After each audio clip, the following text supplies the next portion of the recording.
Olá! Hoje é o segundo vídeo da série especial da Semana das Crianças desse ano e no vídeo de hoje eu vou falar sobre como organizar os brinquedos. Tá? É simples, tá, de fazer, é desafiador, porque assim, eu sempre oriento que a criança participe do processo, tá? Porque afinal são as coisas dela, afinal é uma oportunidade para a gente, né, ensinar a criança a organizar, a cuidar das próprias coisas. Não estou dizendo aqui que é fácil, tá? Não é fácil, é desafiador, mas né, criar filho não é fácil mesmo, né? Se você está assistindo esse vídeo, provavelmente você tem filhos, então você sabe, né, como que é, mas o que eu posso dizer é que vale a pena, tá? Primeira coisa, é muito comum, né, eu vi nas casas das pessoas, a pessoa pega uma caixa ou duas caixas grandes e coloca num canto do quarto da criança ou da sala e diz: aqui moram os brinquedos, e ali moram todos os brinquedos de todos os tipos, tamanhos, enfim. E isso não é organização, tá, gente? Eu entendo de verdade, né, a estratégia, né, dos pais que pensam: se no final do dia eu jogar todos os brinquedos dentro da caixa e não ficar brinquedo espalhado no chão, a casa tá arrumada, né? Dá essa sensação de ufa, não tem brinquedo no chão, a casa tá arrumada. Eu entendo, tá, essa estratégia. Mas, com isso não é organização, tá? Você só tá guardando os brinquedos, você só tá guardando a bagunça dentro dessas caixas. E isso com brinquedo, o que você está fazendo? Você está ensinando seu filho a esconder a bagunça. Então, assim, encare isso, né, como realmente um grande desafio de ensinar um modelo, né, diferente para o seu filho, mas que, de novo, vale a pena, tá? Agora, vamos lá. Organização é um processo, tá? Para tudo que você for organizar na sua casa, para os brinquedos não é diferente, né? Tá? O que difere um pouco os brinquedos é que você está organizando para a criança, e isso é muito importante, tá? Você pensar que tem que estar de uma forma que seja fácil para ela entender a lógica do que você fez, para que ela consiga encontrar o que ela quer e que ela consiga manter, tá? Então, por exemplo, eu já vi, né, muitos pais pegarem, às vezes, sei lá, um saquinho que ganhou numa festinha, enfiar um monte de coisa lá dentro, fechar isso aqui é o lugar disso, só que a criança ela não assimilou que tá ali, ela não encontra, ou se ela encontrar, ela vai misturar com outras coisas, e aquilo não vai voltar para aquele saquinho que você, na sua cabeça, achou que ali estava organizado, tá? Então vamos lá, quais são as etapas, né, do processo de organização? Primeira etapa, que é o que a gente chama de triagem, né, que é a seleção dos brinquedos. O que você vai fazer? Você vai pegar todos os brinquedos do seu filho e vai olhar um por um junto com ele para decidir o que fica, o que sai, tá? Eu te garanto que sempre tem coisa para sair, né, gente? Isso em todas as áreas da casa. A gente pensa: minha casa está organizada, mas sempre tem aquela coisa que a gente está sempre comprando, ganhando, trazendo coisas para casa, né? E muitas vezes a gente traz e não faz esse filtro do que sai, né? E aí, de repente, você vai ver, você tem, sei lá, 6, 7 frigideiras. Você só usa 2 no dia a dia, né? Então, é esse olhar para, ok, a criança está usando isso, isso ainda é adequado para a idade dela, ela ainda se interessa por esse brinquedo, ela gosta desse brinquedo, esse brinquedo funciona, eu tenho espaço para guardar todos esses brinquedos. São perguntas que você deve se fazer e fazer para o seu filho, tá? Uma coisa muito importante: não obrigue a criança a retirar nada. Você pode dizer para ela: o que você não quiser mais, a gente tem algumas opções que são: ou a gente pode doar, ou a gente pode vender, a gente pode trocar, a gente pode descartar. Descartar é aquele brinquedo que está danificado num ponto que não dá nem para doar. Então você vai descartar. Cuidado para descartar da forma correta e responsável com o meio ambiente, tá, gente? Brinquedo eletrônico, não coloca no lixo comum, leva num ecoponto, né? Leva num lugar que recicla, vamos ter esse cuidado aí também, porque você já está ensinando isso pro seu filho, tá? Os brinquedos para doar. Então, você pode doar para uma criança menor da família, pode doar para uma instituição de caridade, enfim. Tenta não usar essa questão da doação, como chantagem com a criança para convencê-la. Tem criança que não tem, tá? Não estou dizendo que você não deve conversar com seu filho sobre desigualdade social, que tem crianças que não têm coisas que ele tem. Devemos sim, né? Diariamente, inclusive. Mas não usar isso como uma forma de gerar culpa na criança e fazer ela abrir mão de um brinquedo, tá? Tenta respeitar quando ela não quer abrir mão. Você vai encontrar resistência, principalmente se é uma coisa que você não tem hábito de fazer junto com seu filho, você vai encontrar resistência de cara, né? A gente também é assim. Só que a gente não deve obrigar, porque vai ficar pior, né? Você não faz isso com outro adulto. Você não pega a camisa, né, do seu marido ou da sua esposa e diz: você não usa isso aqui, eu vou dar para alguém, né? Então, com a criança também não façamos assim, vamos ter respeito, a gente ensina respeito respeitando, né? Então, você vai conversar, você vai explicar, e se ela não quiser de primeiro, é super compreensível, tudo bem, filho, vamos dar um tempo, aí você vai dar um prazo que você acha razoável, aí, 6 meses, 1 ano, 3 meses, 2 semanas, não sei. Se você não se interessar por esse brinquedo, não pegar, não quiser mais, aí a gente vai tentar achar um outro destino para ele. Inclusive, uma recomendação, esse livro aqui, ó, chama A Mágica da Amizade, é um livro infantil da Marie Kondo. É uma história muito bonitinha de 2 amigos, tá? Que um tem a casa lotada de brinquedo, acumulada, e aí ele não consegue brincar, porque o amigo chega para chamá-lo para brincar, ele demora tanto tempo para conseguir atender a porta que o amigo foi embora, o amigo começa a achar que ele não liga para a amizade dele. Enfim, é um livro que mostra de forma lúdica, né, o que de fato tem valor na vida, né. É muito bonitinho, então é uma coisa legal também de comprar e ler com as crianças, tá? Para ajudar nessa questão do desapego de uma forma positiva e respeitosa, tá? Feita essa triagem, e aí, 2 coisas. Não passe para a próxima etapa sem finalizar a triagem. Se você sentir que você está ficando esgotado, cansado, irritado, deixa para retomar em outro momento, talvez em outro dia, tá? Você não precisa fazer tudo no mesmo dia. Se estiver ficando desafiador, ok, respira e retoma em outro momento. Mas só passa para a próxima fase depois que finalizar a triagem de todos os brinquedos, tá? E aí nessa triagem já vai separando. Então, isso aqui você pega caixa, saco de lixo, sei lá, o que você tiver na sua casa. Isso aqui são as coisas que a gente vai ficar. Isso aqui é o que a gente não vai ficar, já separa por destino. Isso aqui vai para doação, isso aqui vai vender. Isso aqui pode trocar, tá? Isso aí é uma forma também é um argumento legal para ajudar no desapego. Por exemplo, olha, filho, esse brinquedo que você não usa, ele tá em ótimo estado, a gente pode vender no desapego, vender no brechó e usar o dinheiro para comprar aquele brinquedo X que você tá querendo muito.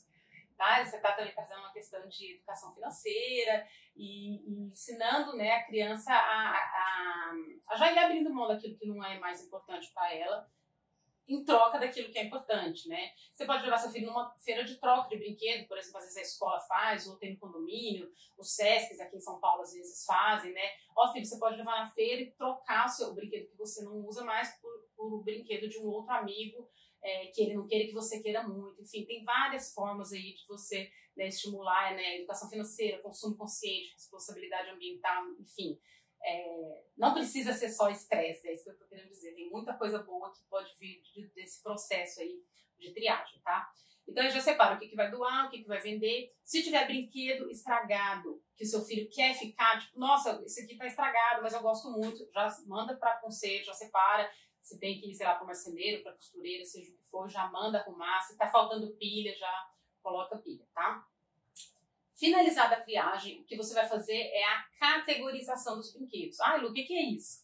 Você vai separar os brinquedos e reunir por famílias. Então, você vai pegar todas as pelúcias do seu filho, fazer um monte de pelúcias. Todas as bolas, todos os quebra-cabeças, todos os instrumentos musicais, todos os jogos, todos os carrinhos, todas as panelinhas, as bonecas, enfim. E fazer famílias dos brinquedos. E aí você já vai explicando, filho, igual a gente tem a nossa família, os brinquedos têm a família deles, né? E as famílias, a nossa família tem a nossa casa, os brinquedos também vão ter as suas casas. Cada família vai ter a sua casinha, tá? Depois que você fizer essa categorização, aí você vai passar para a próxima etapa, que é o planejamento, tá? E por que a gente não pode pular a etapa?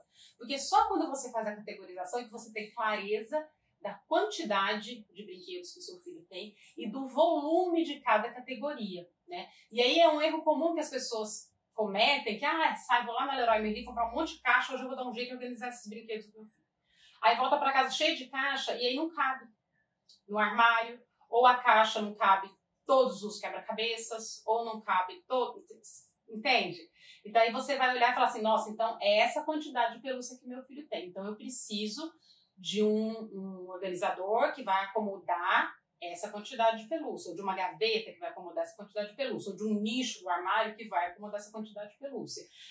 É essa quantidade de instrumento musical, entendeu? Então, assim, coisas que você pode, por exemplo, colocar na parede, aí você vai planejar, tá? Então, tem coisas que eu posso usar a parede para ganhar espaço, então eu vou comprar ganchinhos, né? Corda você pode colocar, cavalo de pau você pode colocar, capacete você pode colocar, violão, são coisas que podem ser penduradas, né? Bolsinhas.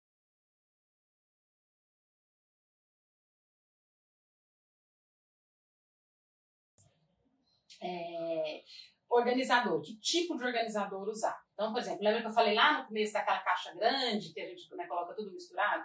Não é legal, tá? Você vai usar uma caixa grande, ou um caixote, ou um cesto, tipo, por exemplo, um cesto grande assim, para colocar coisas grandes, tá? Eu não vou colocar miudez aqui, porque vai cair lá no fundo, vai ficar perdido.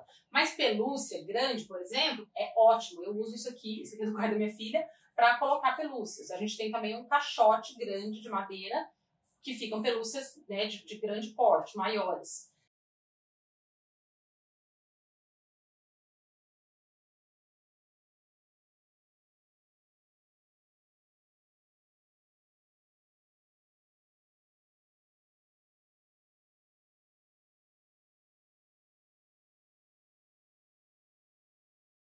Tá?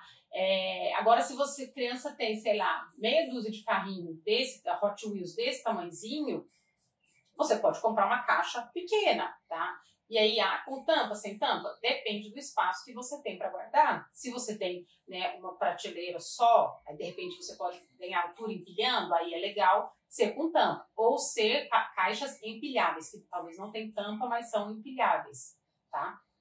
Então, tudo isso você tem que avaliar. Tira medida, mede, quantas conta, tem 4 prateleiras, e mais 3 nichos, qual que é a medida de cada um. Então, só saia para comprar organizadores com todas essas informações, porque assim você vai conseguir fazer uma compra melhor, né, um investimento mais assertivo, não vai desperdiçar dinheiro, não vai perder tempo depois tendo que trocar de caixa, enfim, você já vai planejado. Eu preciso de tantas caixas, eu tenho tanto espaço de armazenamento, de armário, de prateleira para colocar, antes de ir realmente fazer a compra, tá? Compradas as caixas, aí você vai guardar, por exemplo. Eu peguei um aqui para mostrar. Então, por exemplo, esse aqui é do quarto da minha filha também. Nessa caixa aqui, a gente guarda os instrumentos musicais, coisas relacionadas à música, tá? Então tem os instrumentos diversos, tem, né, microfoninho, tudo que é relacionado a esse universo, tá? Está dentro dessa caixa, tá? A mesma coisa você vai fazer com quebra-cabeças, com jogos, com fantasias, né? A não ser que, sei lá, na sua casa tem um espaço guarda-roupa só para fantasias, maravilha, tá pendurado, melhor ainda. Você tem, ou a criança tem uma arara no quarto, melhor ainda. Se não, vai para dentro da caixa. E a caixa das fantasias vão morar só as fantasias, dos instrumentos, só os instrumentos, das bolas, só as bolas. Né? Um cesto grande assim também é legal para bola, tá? E assim por diante. E aí você vai dizer para o seu filho, ó, essa é a casinha dos instrumentos musicais. E aí quando ele quiser brincar com os instrumentos, ele vai pegar essa caixa. E na hora de guardar, ele vai guardar nessa caixa, vai guardar os carrinhos na caixa de carrinho. Gente, é libertador. Às vezes vem amiga da minha filha brincar, o quarto fica o caos, fica tudo, eles misturam, eles pegam tudo de todas as caixas, misturam tudo, depois em 10 minutos está tudo de volta no lugar, cada coisa na sua caixa, as caixas no armário, tá? Então, assim, confia porque funciona, tá? E lembra sempre de colocar as caixas numa altura que a criança, eu falei isso lá no primeiro vídeo, né? Numa altura que a criança consegue acessar. Obviamente, tem casas que às vezes tem algum tipo de brinquedo que é delicado ou que precisa de supervisão de um adulto, que os pais não querem que a criança brinque sozinha, aí você vai colocar no alto. Mas aquilo que é para a criança pegar sozinho e brincar sozinho, dê autonomia e deixe na altura dela, tá bom? Feito esse armazenamento das coisas, né? Depois do planejamento é o armazenamento e a organização, né? Propriamente dita, que é colocar as coisas nos organizadores e determinar lugar para elas. Aí você vai fazer a identificação, porque não adianta se eu comprar 12 caixas dessa e colocar cada família numa caixa e não identificar, para a criança não adianta nada, tá? Então você pode fazer, deixa eu pegar aqui, uma etiqueta, né? Em projeto, né, de organização, eu coloco etiqueta para criança alfabetizada, né, que é a criança que já sabe ler. Você pode usar uma rotuladora assim, né, ou assim, compra na Calunga, né, ou em loja de organização, e aí você coloca lá jogos, instrumentos musicais, massinhas, material de artes, né, aí você coloca lá os pincéis, as tintas, para a criança conseguir encontrar, se ela tem, né, se você tem babá ou se são os próprios pais que ajudam na hora de guardar, tá todo mundo sabendo onde tá. Se a criança não é alfabetizada como a minha ainda, aí você vai fazer isso aqui. Eu tiro uma foto, né, eu reúno alguns brinquedos, tiro uma foto da categoria e prego aqui. Ó. Então aqui ela sabe que são os instrumentos musicais dela, a criança consegue identificar pela imagem, tá? Eu tirei uma foto, você pode recortar alguma revista, você pode pegar uma foto na internet, você pode pedir para o seu filho desenhar, se ele é uma criança que gosta de desenhar né, faz desenhos bacanas, e aí vocês, é até legal que você envolve seu filho mais, né, em mais essa etapa, e aí vocês recortam e colam juntos, enfim. Mas para ele conseguir identificar, se não é uma caixa transparente, mas mesmo a transparente eu gosto de identificar, tá, gente? Não gosto daquela coisa, só porque é transparente a criança está vendo o que tem dentro, não necessariamente, tá? Um adulto sim, a criança talvez não. Então eu gosto sempre de ter a etiqueta de identificação, tá bom? Escrita para criança alfabetizada e com imagem para criança que ainda não é alfabetizada.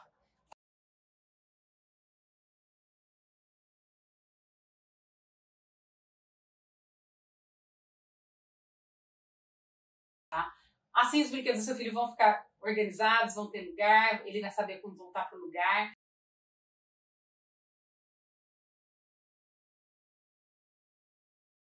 Tá bom? E por último, mas né, de novo não menos importante, a manutenção, né, que é essa arrumação diária, que é, né, voltar, ó filho, é hora de voltar as coisas pro lugar. E aí você pensa como que é o esquema que você prefere na sua casa, né? Na hora de terminar de brincar, né, voltar as coisas para os seus lugares e conseguir manter aí o ambiente, seja dentro do quarto, seja numa área dos brinquedos, organizados e ensinar, né, esse hábito de organização, de cuidado e de retornar as coisas para os lugares desde pequeno, porque isso é muito importante, vai ser muito valioso para a vida deles, tá bom? Bom, então é isso. Muito obrigada por ter assistido. Amanhã eu vou falar sobre como limpar e higienizar os brinquedos de todos os tipos, de todos os materiais. E eu espero você para assistir amanhã. Um beijo, muito obrigada e até. Tchau, tchau.